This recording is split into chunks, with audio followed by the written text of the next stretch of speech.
Hello student, आप सभी का आपके अपने YouTube चैनल एमवे स्टडी में स्वागत है। चलिए, पिछले क्लास में हम लोग फलन के बारे में स्टडी किए थे कि फलन क्या होता है, कौन से रिलेशन को फलन बोलते हैं, कौन सी संबंध को फलन कहा जाता है और कौन से संबंध को फलन नहीं कहा जाता है। अब देखते हैं हम लोग, उसके आगे स्टार्ट करते हैं फलन के प्रकार। फलन कितने प्रकार के होते हैं, कौन कौन से होते हैं, सभी को कैसे डिफाइन करेंगे, इसके बारे में देखते हैं। इसमें पहला नंबर आता है एकैक या एकाकी फलन। क्लियर हुआ? तो इसको हम लोग एग्जाम्पल के माध्यम से समझते हैं और थ्योरी को देखेंगे। एकैक फलन को और बोलते हैं वन वन फलन फंक्शन या इंजेक्टिव फंक्शन। एक एग्जाम्पल मैं लेता हूं, जैसे आपको एक यहाँ पर मैंने दो समुच्चय ले लिया, दोनों के बीच में एक संबंध है, फलन ए से कहा जा रहा है बी में। लेट सपोज इसके अंदर जो सदस्य है ए बी एंड सी, इसके अंदर जो सदस्य है 1 2 और 3। देखें नाम क्या दिया हुआ है, एकैक। एकैक मतलब एक प्लस एक, एक है, एक का एक के साथ संबंध हो तो ऐसे फलन को बोलते हैं एकैक फलन या एकाकी फलन। तो बताइए, समुच्चय ए और समुच्चय बी, पहले वाले समुच्चय से दूसरे समुच्चय में संबंध बताया जाता है। तो ए का संबंध 1 के साथ मान लेते हैं और बी का संबंध 3 के साथ और सी का संबंध 2 के साथ हो तो क्या यह फलन एकैक फलन है। देखें, समुच्चय ए का, समझिएगा, अब डिफिनेशन बता रहे हैं। समुच्चय ए का प्रत्येक सदस्य, समुच्चय ए का प्रत्येक सदस्य समुच्चय बी के अलग अलग सदस्यों का साथ प्रतिबिंब बनाए हो तो वैसे समुच्चय को, वैसे फलन को एकैक फलन कहा जाता है। देखिए, समुच्चय ए का एक सदस्य ए है जिसका प्रतिबिंब केवल एक है जो 1 है। समुच्चय बी का एक ही प्रतिबिंब है जो 3 है। समुच्चय ए में जो सी है, सी का भी एक ही प्रतिबिंब है जो 2 है। तो इसके सभी अलग अलग सदस्यों का केवल और केवल एक एक प्रतिबिंब मिल रहा है। जब एक एक प्रतिबिंब मिलेगा तो ऐसे ही फलन को एकैक फलन कहा जाता है। देखेंगे क्या लिखा हुआ है, एकैक फलन fa to b। एकैक फलन एक है जो ए से कहा जा रहा है बी में, को एकैक फलन कहा जाता है यदि समुच्चय ए के, समुच्चय ए के सभी सदस्य, समुच्चय ए के सभी सदस्य समुच्चय बी के अलग अलग सदस्यों के साथ क्या बनाए हो, प्रतिबिंब बनाए हो। समुच्चय ए के सभी सदस्य समुच्चय बी के अलग अलग सदस्यों के साथ प्रतिबिंब बनाए हो तो ऐसे फलन को हम लोग बोलते हैं एकैक फलन। क्या बोल दिया जाएगा, एकैक फलन। कोई डाउट इसमें किसी को? एग्जाम्पल नंबर 2 देखते हैं। मान लेते हैं कि कोई एक फलन दिया हुआ है जो कि बता रहा है कि 1 का मान लिया जाए p के साथ संबंध दिया हो, 2 का q के साथ दिया हो, 3 का r के साथ हो, 4 का s के साथ हो, तो बताएं कि एकैक फलन है कि नहीं है। तो देखते हैं, यहाँ पर बनाना है तो डायग्राम हम लोग बना लेते हैं। दो वो सेट बना लिया जाए जो उनके बीच एक फलन है, कहां से कहां जाएगा, a to b, इतना आपको हमेशा करना है। अब जो आपको फलन दिया हुआ है उसमें जो पहला सदस्य होगा इन दोनों के ऑर्डर पेयर में, जो पहले स्थान पाएगा समुच्चय ए का सदस्य होगा और जो दूसरे स्थान पाएगा वो समुच्चय बी का सदस्य होगा। तो बोलिए, पहले स्थान को कौन कौन है, 1 2 3 एंड 4। तो 1 2 3 4। दूसरे स्थान पे क्या है, p q r s। तो बोले p q r और s। 1 का संबंध p के साथ, 2 का संबंध q के साथ, 3 का संबंध r के साथ और 4 का संबंध किसके साथ है, s के साथ। तो बताए एक एक के साथ एक सदस्य का एक ही सदस्य में संबंध है कि नहीं है, जब है तो उसको क्या बोलेंगे हम लोग, और एकैक फलन। कोई डाउट इसमें किसी को नहीं? चलिए एक और एग्जांपल देखते हैं। एग्जाम्पल नंबर 3, आपको एक फलन दिया हुआ है, बोला जा रहा है कि natural number two natural number दिया गया है और बोला जा रहा है कि एफ ऑफ एक्स बराबर एक्स प्लस 1 दिया है। तो आपको बताना है कि यह फलन एकाएक फलन है कि नहीं है। तो चलिए इसको अलग अलग तरीकों से देखते हैं। मेथड नंबर फर्स्ट समझेंगे। यहाँ पे देखिए, यदि मैं डायग्राम की बात करूं तो डायग्राम से बनाएंगे तो देखते हैं कि डायग्राम से कैसे समझेंगे इसको। दो डायग्राम जब भी बनाएंगे तो हमें दो समुच्चय बनाना पड़ेगा, एक ए और दूसरा क्या होता है बी। तो जो ए है, ए के जगह पर क्या दिया हुआ है, नेचुरल नंबर। बी के जगह पर भी क्या दिया हुआ है, नेचुरल नंबर मतलब प्राकृतिक संख्या। और फंक्शन फलन जो दिया हुआ है वो बोला जा रहा है कि एफ ऑफ एक्स बराबर क्या दिया हुआ है, एक्स प्लस 1। क्लियर हुआ। यहाँ पर एक्स एलिमेंट है किसका, नेचुरल नंबर का, प्राकृतिक संख्या का। तो समझिए, अब बताइए प्राकृतिक संख्या कहां से स्टार्ट होता है, 1, 1 के बाद 2, 3, 4, 5 डॉट डॉट डॉट। यहां भी प्राकृतिक संख्या ही है तो भी स्टार्ट होगा 1, 2, 3, 4, 5, 6 डॉट डॉट डॉट। अब देखिए यहां पर समझिएगा, यक्स सदस्य है किसका, प्राकृतिक संख्या का। तो यहां पर जो एक्स है, ये एक्स फलन के अंदर जो एक्स है वह बता रहा है समुच्चय ए, पहले वाले समुच्चय का सदस्य, और यह आपका बता रहा है आउटपुट मतलब समुच्चय बी का सदस्य, समुच्चय बी। ए समुच्चय बी के सदस्य को रिप्रेजेंट कर रहा है और ए समुच्चय ए को रिप्रेजेंट कर रहा है। तो यहाँ पर जो x है वह x का वैल्यू यह है, इस पार्टिकुलर वैल्यू पर इसका आउटपुट जो आएगा, आंसर जो आएगा इसके अंदर होता है। तो देखें, यदि x का वैल्यू 1 पुट करेंगे तो 1 प्लस 1 कितना हो जाएगा, 2। मतलब 1 का संबंध किसके साथ हो रहा है, 2 के साथ। यदि x का वैल्यू 2 पुट करिएगा तो 2 प्लस 1 कितना हो जाएगा, 3। तो यहाँ पर 3 के साथ x का वैल्यू 3 पुट करें, 3 प्लस 1 क्या होगा, 4, 4 पुट करेंगे तो 5, 5 पुट करेंगे तो 6। तो देखकर बताएं कि यह फलन एकाएक है कि नहीं है। बिल्कुल है, क्योंकि एक सदस्य का एक ही सदस्य के साथ प्रतिबिंब है, दो दो सदस्य के साथ प्रतिबिंब नहीं है। तो क्या बोलेंगे कि फलन एकाएक है। चलिए अब मेथड नंबर 2 समझते हैं। मेथड नंबर 2 यहां पर समझेंगे, बहुत ही इंपॉर्टेंट मेथड है।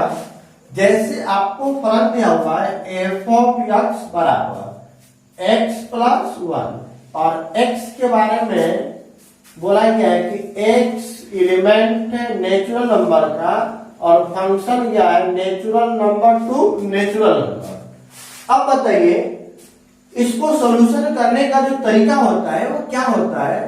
सबसे पहले हम लोग पुट करते हैं, x के जगह पर क्या पुट करेंगे, x1। जैसे ही आप पुट करेंगे तो क्या बन जाएगा, एफ ऑफ x1 बराबर, बोलिए क्या बनेगा, x1 प्लस 1। अब अगेन पुट कर दीजिए x बराबर x2। x के जगह पर x1 और x2 पुट करेंगे तो क्या बन जाएगा, एफ ऑफ x2 बराबर x2 प्लस 1। ऐसे क्वेश्चन में जब भी 1 फंक्शन आपको बताना है तो x के जगह पर एक बार x1 पुट करिए और दूसरी बार x2 पुट कर दीजिए। अब पुट करने के बाद दोनों के LHS को बराबर कर दिया जाए। नाउ एफ ऑफ x1 बराबर एफ ऑफ x2 पुट करें, समझेंगे प्रोसेस को। यही नियम है इसका बनाने का। एफ ऑफ x1 का वैल्यू क्या दिया हुआ है, x1 plus 1। F of x2 का वैल्यू x2 प्लस 1, 1 से 1 कैंसिल हो गया तो क्या बच गया, x1 बराबर x2। तो अब समझेंगे यहाँ पे, यदि दिए गए फंक्शन में x के जगह पर x1 और x के जगह पर x2 पुट करने के बाद एफ ऑफ x1 और एफ ऑफ x2 को बराबर कर दिया जाए और बराबर करने के बाद आप क्वेश्चन को सोल्व करें और सोल्व करने पर आपको प्राप्त हो जाए x1 बराबर x2। यदि x1 बराबर x2 प्राप्त होगा तो उस फलन को हम लोग बोलेंगे कि एकाएक फलन है। यदि x1 बराबर x2 प्राप्त नहीं होगा तो वह फलन एकाएक फलन नहीं होगा। तो बताइए यहाँ पर x1 बराबर x2 है तो क्या बोलेंगे, अतः फलन क्या होगा, एकाएक होगा, एकाएक होगा। कोई डाउट इसमें किसी को? अब अगला हम लोग देखेंगे, चलिए अब देखते हैं हम लोग। एक पहला पढ़े थे 1 फंक्शन, अब दूसरा नंबर पे आता है ऑनटू फंक्शन, जिसको दूसरा नाम दिया जाता है सरजेंटी फंक्शन। इसको हिंदी में बोलते हैं आच्छादक फलन। अब यहाँ पे समझेंगे आच्छादक फलन क्या होता है। आपको यहाँ पे दिया हुआ है कि एक फलन ए टू बी में आच्छादक फलन कहा जाता है यदि आपके समुच्चय बी मतलब दूसरा समुच्चय का प्रत्येक सदस्य समुच्चय ए मतलब पहले समुच्चय के कम से कम एक सदस्य के साथ क्या हो, प्रतिबिंब हो, तथा परिसर और स्वप्रांत आपस में क्या हो, समान हो। डायग्राम से समझते हैं क्या होता है। यहाँ पर देखेंगे एग्जाम्पल, पहला नंबर एग्जाम्पल दे रहे हैं, समुच्चय ए और समुच्चय बी। दो आपको समुच्चय दिया हुआ है ए एंड बी। समुच्चय ए के अंदर सदस्य ए बी एंड सी, समुच्चय बी के अंदर सदस्य है 1 2 एंड 3। लेट सपोज यदि यहाँ पर एक रिलेशन बनाया गया हो, 1 ए का रिलेशन 3 के साथ, बी का 2 के साथ और सी का किसके साथ हो, 1 के साथ, तो बताएं यहाँ पे समझेंगे।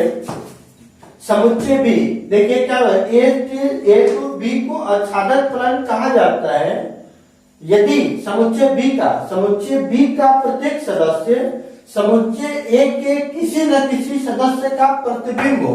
देखिए 1 प्रतिबिंब है किसका, सी का, 2 प्रतिबिंब है किसका, बी का, और 3 प्रतिबिंब है ए का। तो समुच्चय बी का प्रत्येक सदस्य समुच्चय ए के कम से कम एक सदस्य के साथ प्रतिबिंब होना चाहिए, तब ऐसे संबंध को, ऐसे फलन को हम लोग बोलेंगे आच्छादक फलन। क्या बोलेंगे हम लोग, आच्छादक फलन। अब देखते हैं दूसरी चीज, सबसे इंपोर्टेंट क्या दिया हुआ है, बोला गया है कि इसमें परिसर देखो 1 2 3 और क्या दिया, स्वप्रांत आपस में समान है कि नहीं है, बिल्कुल है। अब देखिए यहाँ पे चूंकि परिसर, यदि परिसर की बात करें तो परिसर क्या होगा, समुच्चय बी में जितने भी सदस्य हो वो किसी न किसी से रिलेटेड हो।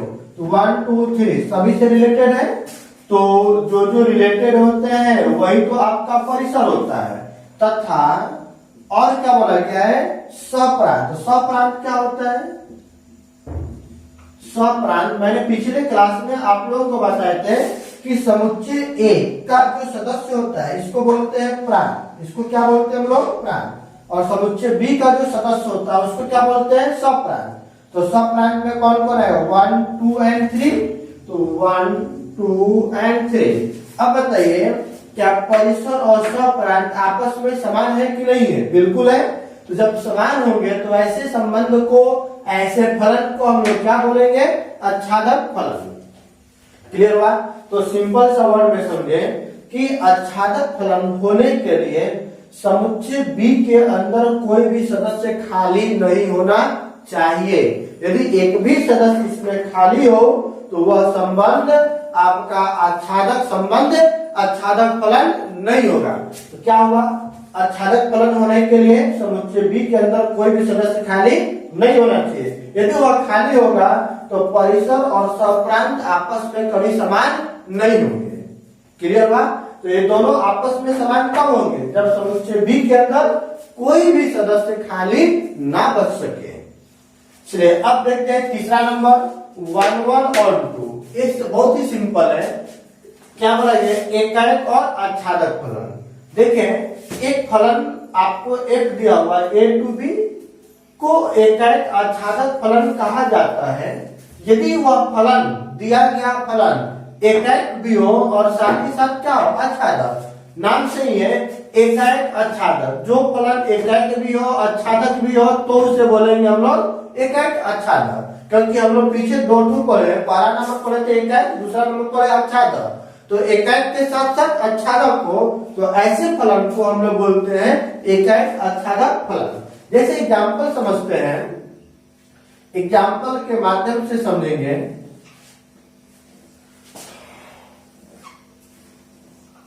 यहाँ पर देखें एक फलन दिया हुआ है m a to b। उसके बाद होता है यहाँ पर मान लेते हैं p q r और क्या दिया हुआ है s। और यहाँ पर लेट सपोज आपको दिया हुआ है 1 2 3 4 एंड 5। अब मान लेता हूं मैं कि संबंध दिया गया, इसका संबंध इसके साथ, इसका इसके साथ एक रिलेशन दिया गया है। तो बताइए कि यह फलन एकाएक है कि नहीं है।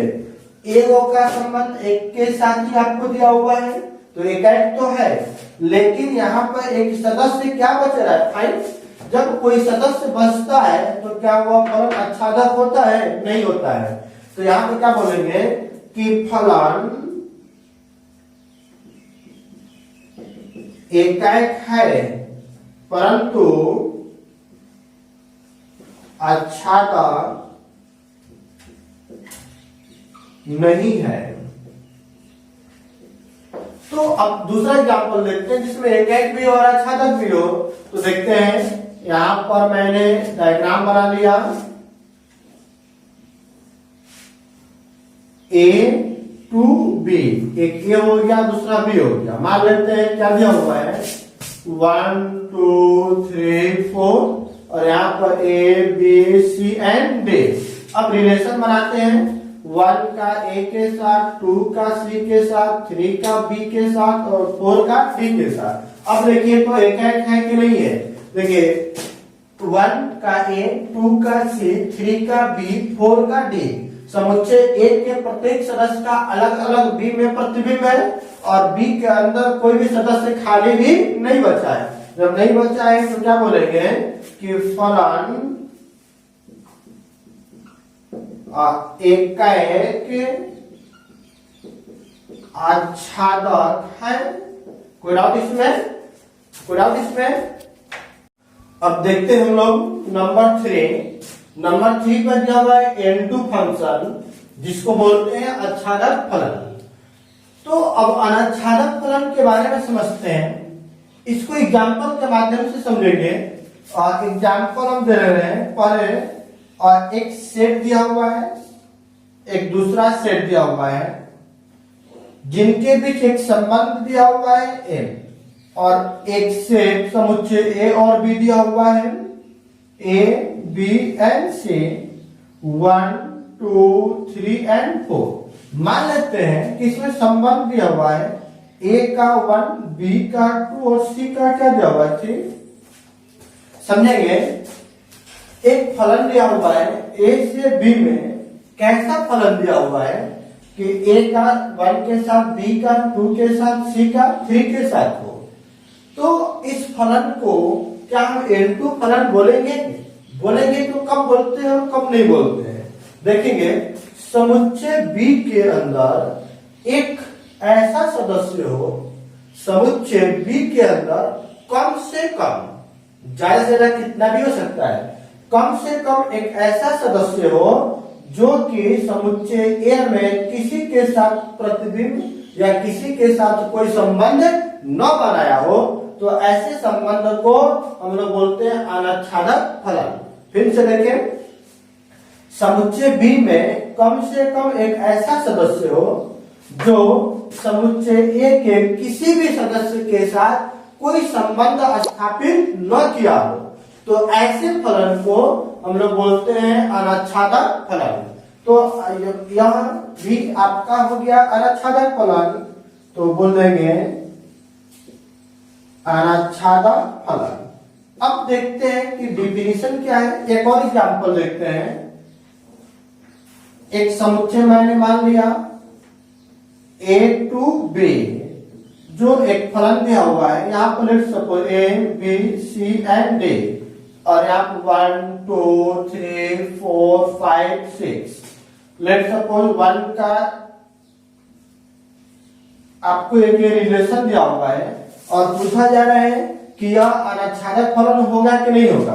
तो देखें समुच्चय बी के अंदर दो ऐसे सदस्य हैं जो कि समुच्चय ए के किसी भी सदस्य के साथ कोई संबंध नहीं बना रहा हो। जब नहीं बनाएगा तो ऐसे फलन को ही हम लोग बोलते हैं अनाच्छादक फलन। देखते हैं डिफिनीशन क्या बोला जा रहा है। एक फलन एफ ए टू बी को अनाच्छादक फलन कहा जाता है यदि समुच्चय बी, देखिए समुच्चय बी का कम से कम एक ऐसा सदस्य हो, समुच्चय बी में कम से कम एक हो, ज्यादा से ज्यादा कितना भी हो सकता है, कम से कम एक हो या दो हो या चार हो या पांच हो, कम से कम एक ऐसा सदस्य हो जो समुच्चय ए के किसी भी सदस्य से जुड़ा न हो। तो जुड़ा न हो मतलब 5 किसी से जुड़ा है जी नहीं, 6 किसी से जुड़ा है नहीं। जब नहीं जुड़ा है तो ऐसे फलन को क्या बोला जाएगा, अनाच्छादक फलन। तो क्या हो जाएगा अभी, अनाच्छादक फलन। क्लियर हुआ। अनाच्छादक फलन होने के लिए समुच्चय बी में कम से कम एक ऐसा सदस्य होना चाहिए जो ए के किसी भी सदस्य के साथ जुड़ा न हो। इससे पहले हम लोग पढ़ा तो ऑन टू, तो ऑन टू में क्या होता है कि समुच्चय बी में कोई खाली नहीं होना चाहिए। यदि कोई भी सदस्य खाली नहीं होगा तो अच्छादक, यदि खाली होगा तो अनच्छादक। क्लियर हुआ। चलिए ठीक है। अब अगला देखते हैं मेनी वन फंक्शन, हिंदी में बोलते हैं बहुएकी फलन। नाम से ही क्लियर है, बहु प्लस एकी, बहुत का संबंध एक के साथ हो, बहुएकी, बहुत का संबंध एक के साथ हो, तो ऐसे फलन को क्या बोलेंगे, बहुएकी फलन। देखते हैं एग्जाम्पल के माध्यम से समझेंगे, उसके बाद डेफिनेशन देखते हैं। एक आपको मैंने यहाँ का फलन बता दिए एम, जो ए से कहा जा रहा हो बी में, let suppose A B C और क्या क्या डी। यहाँ पर आपको दिया हुआ है 1 और 2। इसमें संबंध बताया गया कि ए का संबंध 1 के साथ, बी का 1 के साथ, सी का 1 के साथ और डी का किसके साथ, 2 के साथ। तो बताएं कि यह बहुएकी है कि नहीं। देखिए समुच्चय ए में बहुत सारे ऐसे सदस्य हैं ए बी एंड सी, तीनों का एक ही प्रतिबिंब क्या मिल रहा है, 1। तो बहुत सारे का संबंध ए के साथ है, तो बहुत का संबंध एक के साथ होगा तो उसी को क्या बोलते हैं हम लोग, बहुएकी। देखिए बोला गया एक फलन एफ ए टू बी को बहुएकी फलन कहा जाता है यदि समुच्चय ए के 2 या 2 से अधिक सदस्यों का समुच्चय बी के एक ही सदस्य से जुड़े हो। देखिए 2 या 2 से अधिक है कि नहीं है। इन तीनों का संबंध किससे है, 1 से जुड़ा है। जब एक ही सदस्य से जुड़ेंगे तो ऐसे फलन को हम लोग क्या बोलते हैं, बहुएकी फलन। तो क्या बन जाएगा यहाँ, बहुएकी फलन। कोई डाउट इसमें किसी को, कोई डाउट। चलिए अब देखते हैं हम लोग आगे अचर फलन। अचर फलन को और बोलते हैं कांस्टेंट फलन। अब क्या होता है कि समुच्चय ए का प्रत्येक सदस्य समुच्चय बी के एक ही सदस्य के साथ जुड़ा हो तो उसे क्या बोलेंगे हम लोग, अचर फलन। मतलब क्या हुआ, समुच्चय ए में जितना भी सदस्य दिया हो, समुच्चय बी के सिर्फ और सिर्फ एक सदस्य के साथ जुड़ा हो तो ऐसे फलन को क्या बोलते हैं हम लोग, अचर फलन। जैसे एग्जाम्पल से समझिएगा, क्लियर हो जाएगा। मान लेते हैं 2 सेट समुच्चय दिया हुआ है। चलिए अब दिया हुआ है समुच्चय ए टू बी, क्लियर है, जिसका सदस्य ए बी सी और डी। यहाँ पर आपको दिया हुआ है 1 2 3 और 4। अब इसमें संबंध दिया गया हो कि ए का संबंध 1 के साथ, बी का 1 के साथ, सी का 1 और डी का भी आपको दिया हुआ है 1। तो बताइए समुच्चय ए के अंदर जितने भी सदस्य हैं समुच्चय ए के अंदर जितने भी सदस्य हैं, प्रत्येक सदस्य का समुच्चय बी में केवल एक ही सदस्य के साथ संबंध बना हो। तो जब एक ही सदस्य के साथ संबंध बना हो तो ऐसे ही संबंध को हम लोग बोलते हैं अचर फलन। फिर चलेंगे, अचर फलन क्या होगा? समुच्चय ए के अंदर जितने भी सदस्य हो उन सभी सदस्य का समुच्चय बी में केवल एक सदस्य के साथ संबंध बना हो, एक सदस्य के साथ केवल जुड़ा हो, तो ऐसे फलन को हम लोग बोलते हैं अचर फलन। तो क्या हो जाएगा यहाँ पे? अचर फलन। क्लियर बात? कोई डाउट किसी को? नहीं। अब देखते हैं अगला नंबर है many one onto function. तो many one onto function क्या हुआ? बहु एकी आच्छादक फलन। तो आप लोग अपने से ही बता सकते हैं, अब तो बहुत सिंपल है कि वैसा फलन जो बहुएकी भी हो और साथ में क्या हो? आच्छादक भी हो। जब दोनों एक साथ होगा तो उसको क्या बोलेंगे? बहुएकी फलन, सॉरी बहुएकी आच्छादक फलन। यदि दोनों एक साथ नहीं होगा तो वह बहुएकी आच्छादक नहीं होगा। तो यही लिखा हुआ कि एक फलन a2b में बहुएकी आच्छादक फलन कहा जाता है यदि फलन बहुएकी के साथ साथ क्या हो? आच्छादक भी हो। एग्जाम्पल समझते हैं, एग्जाम्पल के माध्यम से हम लोग समझने का कोशिश करेंगे। देखें, ए आपका दो समुच्चय है ए और समुच्चय बी, क्लियर हुआ? जिसके अंदर ए बी सी डी दिया हुआ है, यहाँ 1 2 3 दिया हुआ है। मान लेते हैं ए का संबंध 1 के साथ, बी का संबंध भी 1 के साथ, सी का 2 और डी का 3 के साथ हो, तो क्या यह फलन बहुएकी आच्छादक फलन होगा?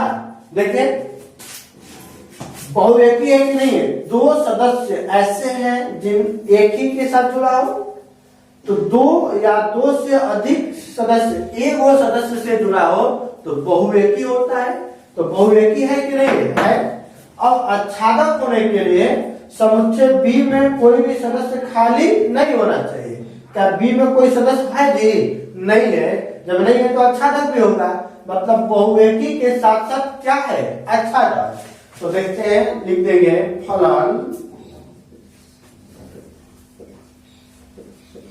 बहुएकी आच्छादक है। अब अगला नंबर आता है बहुएकी अनाच्छादक फलन। तो आप लोग बताइए क्या होगा? एक ऐसा फलन जो बहुएकी हो और क्या हो? अनाच्छादक हो, तो उसी क्या बोला जाएगा? बहुएकी अनाच्छादक फलन। तो सेम इसका भी देखते हैं। दो ठो समुच्चय मैंने ले लिया जिसमें एक संबंध बना दिया गया ए बी सी, और आपको डी भी ले लिए, या 1 2 3 4 5 दिया हुआ है। चलिए देखते हैं, मान लेते हैं ए का संबंध 1 के साथ और बी का संबंध भी 1 के साथ, सी का 2 और डी का 3 के साथ हो, तो क्या यह संबंध बहुएकी अनाच्छादक फलन होगा कि नहीं होगा? देखें, दो ऐसे सदस्य यहाँ पर ए और बी हैं जो कि एक ही सदस्य से जुड़ा है, तो मतलब क्या हुआ कि बहुएकी हुआ। और अनाच्छादक होने के लिए समुच्चय बी के अंदर दो ऐसे सदस्य हैं जो कि एक किसी भी सदस्य से जुड़ा नहीं है। जब नहीं जुड़ा है तो यह क्या हो जाएगा? अनाच्छादक। तो अब यहाँ पर देखिए, समझेंगे, क्या लिखेंगे? फलन क्या हो जाएगा? बहुएकी अनाच्छादक फलन। कोई डाउट इसमें? अब समझेंगे, यहाँ पे हमने टाइप ऑफ फंक्शन में देखे, यदि आपसे पूछा है मेनी वन क्या है, तो वह मेनी वन मतलब बहुएकी आच्छादक। तो बहुएकी भी हो आच्छादक भी हो। बहुएकी अनाच्छादक मतलब बहुएकी भी हो अनाच्छादक हो। यदि वर्णन में पूछा जाए एकाएक आच्छादक, तो एकाएक भी हो आच्छादक भी हो। और बोला जाए कि एकाएक अनाच्छादक, तो एकाएक भी हो अनाच्छादक भी हो। तो ऐसे फलन को ही हम लोग बोलते हैं आच्छादक फलन। बहुएकी आच्छादक, बहुएकी अनाच्छादक, एकाएक आच्छादक, एकाएक अनाच्छादक फलन। कोई डाउट इसमें किसी को स्टूडेंट? नहीं। तो अभी तक हमने आप टाइप ऑफ फलन के बारे में देख रहे थे, टाइप ऑफ फंक्शन के बारे में, फलन के प्रकार देख रहे थे। अब अगले क्लास में हम लोग इस टॉपिक से रिलेटेड न्यूमेरिकल करेंगे और इसको आप लोग अच्छे से स्टडी करिएगा, एक बार रिवाइज कर लेंगे, क्योंकि अगले क्लास में जब न्यूमेरिकल करेंगे हम लोग तो काफी इजीली आपको समझ में आएगा। इस टॉपिक से रिलेटेड एग्जाम में बहुत ज्यादा क्वेश्चन पूछे जाते हैं, ऑब्जेक्टिव टाइप बेस्ड क्वेश्चन, तो हम लोग अगले क्लास में इसके बारे में स्टडी करेंगे। चलिए आज के लिए यहीं तक रहने देते हैं।